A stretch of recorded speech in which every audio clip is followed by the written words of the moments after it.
ये हज़ारों की तादाद में मुसलमान प्रशासन को जगाने की कोशिश कर रहे हैं।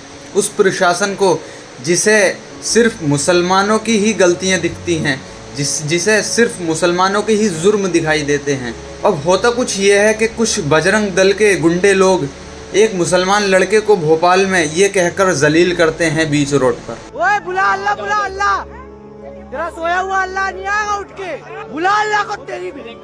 और इतना ही नहीं, अल्लाह की शान में गुस्ताखी भी की जाती है और अल्लाह को गालियां भी दी जाती हैं। बुला तेरे अल्लाह को, देखता हूँ तेरा अल्लाह आता बचाने, बुला। और आप इमेजिन करें कि अगर इसकी जगह एक दाढ़ी टोपी वाला होता तो अब तक पुलिस प्रशासन उसका एनकाउंटर कर चुका होता। बुला तेरे अल्लाह को, देखता हूँ तेरा अल्लाह आता बचाने, बुला तेरी, बुला।